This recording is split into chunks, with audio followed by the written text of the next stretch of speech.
But BRS పార్టీతో కొనసాగాలంటే ఇప్పుడు కొనసాగేటువంటి పరిస్థితి మాత్రం కనిపించట్లేదు. చాలా రోజుల నుంచి ఒక కామెంట్ వినిపిస్తోంది, కవిత కొత్త పార్టీ పెట్టబోతుందని. సో ముఖ్యమంత్రి కూడా ఒకసారి ఒకనొక సందర్భంలో కవిత కొత్త పార్టీ పెడుతుందని ఒక సందర్భంలో అన్నారు ఢిల్లీ నుంచి. సో ఇప్పుడు ఈ అడుగులన్నీ పోటాపోటీగా ఈ లీడర్షిప్ ప్రోగ్రామ్స్ అని పెడుతుంటే కవిత కొత్త పార్టీ రాబోతుందా తెలంగాణలో? దాదాపు అంటే కవిత కనుక నేను క్రియాశీల రాజకీయాల్లో ఉండాలి, నేను కూడా ఈ తెలంగాణలో ఒక ప్రభావిత శక్తిని, నా మాటకు కూడా చెల్లుబాటు ఉన్నది, నాకు ప్రజల్లో పరపతున్నది అని నిరూపించుకోవాలంటే మాత్రం తప్పకుండా పార్టీ పెట్టి తీరాలి. కేవలం బీఆర్ఎస్ ఎమ్మెల్సీగా లేకుంటే కేసీఆర్ గారి అనుచరురాలుగా ఉందామనుకుంటే బీఆర్ఎస్ లో పార్టీ కొనసాగవచ్చు. అంతకు మించిన ఆమెకు ఆకాంక్ష ఉంది కాబట్టి ఆమెకున్న ప్రత్యామ్నాయం ఇప్పటికిప్పుడు బీఆర్ఎస్ కు దూరంగా ఉంది, మళ్ళీ దగ్గర కాలేదు. క్రియాశీల రాజకీయాల్లో కనుక కవిత కొంతకాలం కొనసాగాలి, ఇంకా ఉన్నత స్థానాలకు పోవాలి అంటే ప్రత్యామ్నాయం ఎత్తుకోక తప్ప.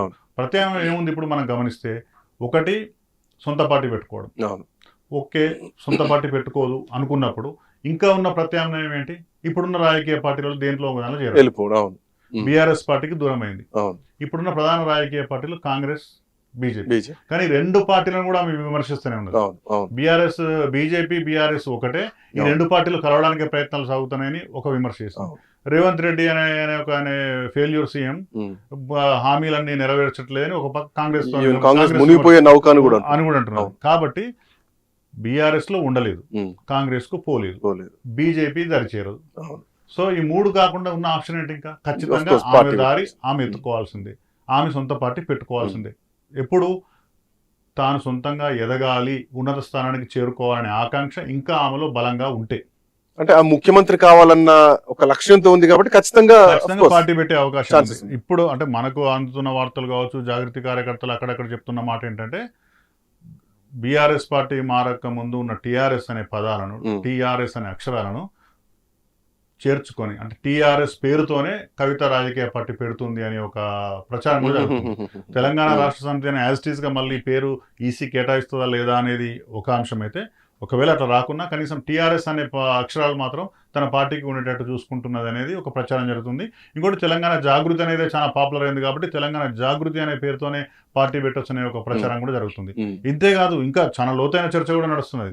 కవిత పార్టీ పెడితే జెండా ఎట్లా ఉండాలి, ఎజెండా ఎట్లా ఉండాలి అనేది కూడా చాలా సీరియస్ చర్చలు నడుస్తున్నట్టు కూడా తెలుస్తుంది. జెండా అంటే ఇప్పటికే ఆమె జాగృతి పేరు మీద ఒక గ్రీన్ అండ్ వైట్ కలర్ జెండా ఒకటి ఉంది, సరే దాన్ని కొనసాగిస్తారా మళ్ళీ ఇంకేంటి అనేది.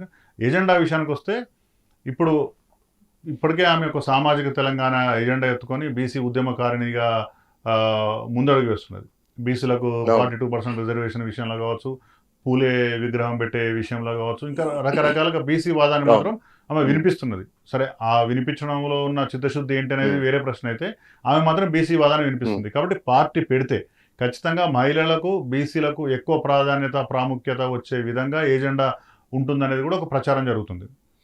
ఒకటి బీసీ నినాదం తెలంగాణలో బలంగా వినిపిస్తుంది. బీసీలకు సంబంధించి కాంగ్రెస్ పార్టీ ఒక ఎజెండా మీద ఉంది, బీజేపీ ఒక ఎజెండాతో ఉంది. బట్ బీఆర్ఎస్ పార్టీ ఇంకెట్లాంటి నిర్ణయం దీనిపైన చెప్పలేదు. ఒకవేళ కవిత గనక బీసీ నినాదంతో వస్తే, కొత్త లీడర్షిప్ అవకాశం వస్తే, సో కొత్త నాయకత్వం వస్తుంది కాబట్టి, సో కవిత ఇన్ఫ్లుయెన్స్ కొంత ఏమైనా పనిచేసి రాష్ట్ర రాజకీయాలు ఏమైనా మార్పు వస్తుంది అనుకోవచ్చు. అంటే అది కూడా మళ్ళీ జ్యోతిష్యం చెప్పినట్టు అవుతుంది. ఎందుకంటే ఆమె పార్టీ పెట్టాలి, పార్టీ పెట్టిన తర్వాత ఆమెతో ఎంతమంది కలిసి వస్తారో చూడాలి. ఇప్పుడున్న జాగృతి కార్యకర్తలైనా, లేకుంటే బీఆర్ఎస్ లో ఉన్న అసంతృప్తివాదులు ఇంకెవరన్నా ఆమెతో జత అవుతారా, లేకుంటే బీసీ సంఘాల వాళ్ళు ఎవరన్నా ఆమెతో జత అవుతారా, లేకుంటే కాంగ్రెస్ బీజేపీలో ఉన్న వాళ్ళు ప్రముఖ నాయకులు ఎవరన్నా ఆమెతో వస్తారా? రారా? ఆమె జెండా ఏంటి, ఆమె ఏజెండా ఏంటి, ఆమె విధానం ఏంటి, ఆ విధానాన్ని తీసుకుని పోయి ప్రజలకు పోయినప్పుడు ప్రజల నుంచి వచ్చే రెస్పాన్స్ ఏంటి, ఇవన్నీ పరిస్థితులు, ఇవన్నింటినీ మనం క్రోడీకరించుకుంటేనే ఆమె ఎంత ప్రభావం చూపుతుందని మనం చెప్పగలుగుతాం తప్ప, ఊరికే ఇప్పుడున్న పరిస్థితులలో ఎట్లుంటుంది పార్టీ అంటే మాత్రం చెప్పలేము మనం. ఎందుకంటే ఆమెతో వచ్చేవారు ఎవరు, నిలిచేవారు ఎవరు, మిగతా పార్టీల నాయకులు ఎవరైనా చేరుతారా, ఈమె ప్రజలకు పోయినప్పుడు వచ్చే స్పందన ఏంటి? ఇప్పటి వరకు ఆమె ప్రజలలోకి బీఆర్ఎస్ ఎమ్మెల్సీ కేసీఆర్ బిడ్డగానే పోయింది, స్వతంత్రంగా పోలేదు.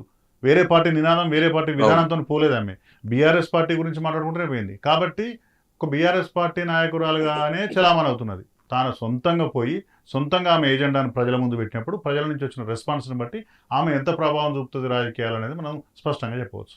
బట్ ఈ పోటాపోటీ ట్రైనింగ్ క్లాసెస్, లీడర్షిప్ క్లాసెస్ పెడుతున్నారు. ఓకే, అటు కేసీఆర్ మా నాయకుడు అంటున్నారు, కేటీఆర్ ని మేము గౌరవిస్తా ఉంటున్నారు. కానీ కేటీఆర్ ని యాక్సెప్ట్ చేయట్లేదు ఎక్కడ పార్టీ పగ్గాలు తన చేతుల్లో. బట్ అఫీషియల్ గా మాత్రం కేటీఆర్ చేతుల్లోకి వచ్చింది స్పష్టంగా కనిపిస్తోంది. పార్టీకి దూరం అయింది, కేసీఆర్ ఉండగానే కుటుంబానికి కూడా దూరం అయిపోయిందా కవిత అన్న ప్రశ్న ఒకటి కనిపిస్తుంది. దాదాపు పరిస్థితి అట్లనే మనకు కనిపిస్తుంది. అంటే జనరల్ గా ప్రాంతీయ పార్టీలు కుటుంబం పార్టీ వేరువేరే కాదు, రెండు ఒకటే. అసలు కేసీఆర్ గారితో విభేదాలు వచ్చినాయా రాలేదా అనే విషయం మీద మనకు స్పష్టత లేదు, కానీ ఆమె మాటల్లో మాత్రం కేసీఆర్ తో నాకు బాగానే ఉన్నాయి సంబంధాలు, కేసీఆర్ గారు నాకు నాన్న, నాకు గురువు, నాకు నాయకుడు అని చెప్తున్నది. బట్ అంటే మనకు వచ్చిన వార్తలు, కాళేశ్వరం విచారణకు పోయే సందర్భంగా ఫామ్ హౌస్ నుంచి బయలుదేరేటప్పుడు కవిత ఇంటికి వెళ్తే కేసీఆర్ కనీసం మాట్లాడలేదు అనేది ఒక ప్రచారం జరిగింది.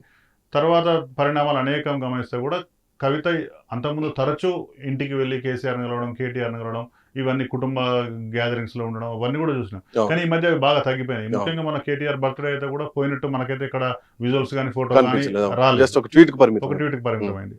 అంతేకాకుండా అంటే దీనికన్నా ముందు కూడా కేసీఆర్ జైల్లో ఉన్నప్పుడు కూడా కవిత దగ్గరికి పోలేదు, దాని కనుక కూడా ఇంకేదో కారణం ఉన్నది. ఇట్లా అంటే మొత్తంగా చాలా పరిణామాలు గమనిస్తే కవిత ఇంటికి దూరం అవుతున్నది. వాస్తవంగా కవిత ఆ నాయకురాలుగా కానీ ఒక మనిషిగా కానీ కల్వకుంట్ల కుటుంబ సభ్యురాలుగానే ఎదగాలనుకున్నది.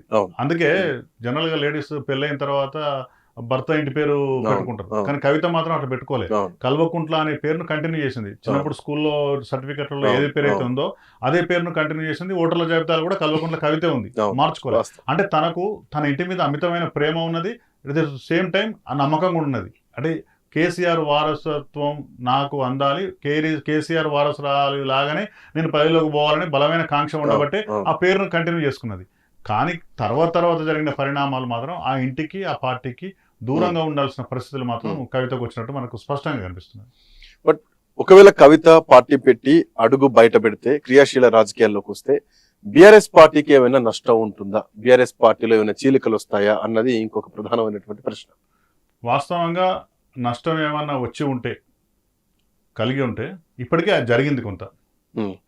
అంటే ఇది ఇలాంటి ఎట్లుంటాయంటే కడుపులో గడ్డ అయితే అనారోగ్యమా ఆరోగ్యమా, అనారోగ్యమే.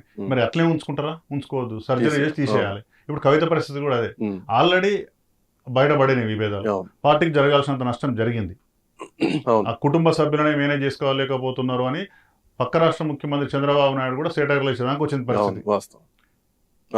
తర్వాత కుటుంబ సభ్యుల మధ్య విభేదాలు ఉండడం పార్టీకి ఎంతో కొంత గ్యారెంటీగా నష్టం చేస్తుంది. సొంత పార్టీ ఎమ్మెల్సీ చాలా విషయాల మీద టీఆర్ఎస్ పార్టీ విధానాలు, బీఆర్ఎస్ పార్టీ విధానాలను, వాళ్ళ వైఖరిని ఆమె పరోక్షంగా ఖండిస్తున్నారు. బీసీ రిజర్వేషన్ విషయంలో కావచ్చు, ఇంకా చాలా విషయాలలో. అంటే మొత్తంగా సొంత పార్టీ ఎమ్మెల్సీ ఎదురు తిరగడం, సొంత ఇంట్లో కూతురే ఎదురు తిరగడం అనేది డెఫినెట్ గా నష్టదాయకమే. అయితే ఆ నష్టాన్ని నివారించుకోవడానికి బీఆర్ఎస్ ఏం చేస్తుంది అనేది ప్రశ్న. ఇప్పుడు ఇంకా కొంతకాలం ఇట్లనే కొనసాగుతాయి, విమర్శలు కొనసాగుతాయి, ఇంకా ఇబ్బందికరమైన పరిస్థితి వస్తుంది. కాబట్టి వీలైనంత త్వరగా కవితను బయటికి పంపించాలి అని వాదించే వాళ్ళు కూడా పార్టీలో ఇంట్లో ఉన్నారు. పంపిస్తారా పంపించరా అనేది వాళ్ళు తేల్చుకుంటారు, కానీ అదో వాదన ఉంది. ఎందుకంటే ఇంకా ఎక్కువ నష్టం జరగకముందే తేల్చేసుకోవాలి అని. సో మొత్తంగా పార్టీకి మాత్రం డెఫినెట్గా నష్టమే. ఆ నష్ట నివారణకు ఏమేమి చర్యలు తీసుకుంటారు బీఆర్ఎస్ అనేది ఇప్పుడు మన ముందున్న ప్రశ్న. చూద్దాం సార్. సో ఎట్లాంటి నివారణలు బీఆర్ఎస్ పార్టీ తీసుకోబోతోంది, కేసీఆర్ ఎట్లా ఇది హ్యాండిల్ చేయబోతున్నారు అన్నది చూడాలి. Anyway, thank you sir, thanks విశ్లేషణ ఇచ్చినందుకు. సో కవిత అడుగులు కొత్త పార్టీ వైపే పడబోతున్నాయా? పడితే ఆ పార్టీ జెండా ఏంటి, ఎజెండా ఏంటి? టీఆర్ఎస్ పేరుతోనే ఇంకొక పార్టీ పుట్టుకురాబోతోందా, లేదంటే తెలంగాణ జాగృతి సంస్థతో ఒక పార్టీ రాబోతోందా? సామాజిక తెలంగాణ అని పదే చెప్తున్నటువంటి కవిత సామాజిక తెలంగాణ అన్నటువంటి లైన్ లో ఏమైనా పార్టీ పేరు నిర్ణయించేటువంటి అవకాశం ఉంటుందా? కేటీఆర్ కు పోటాపోటీగా నిర్వహిస్తున్నటువంటి లీడర్షిప్ ఈ క్యాంప్స్ ఏవైతే ఉన్నాయో, ట్రైనింగ్ ప్రోగ్రామ్స్ ఏవైతే ఉన్నాయో, బహుశా అడుగులైతే అటే పడుతున్నాయి అన్నది ఈ రోజు మనకు తెలుస్తున్నటువంటి అంశం. చూద్దాం ఎట్లాంటి పరిస్థితులు ఉండబోతున్నాయో. That's all for now. Next updates continue అవుతాయి. Keep watching.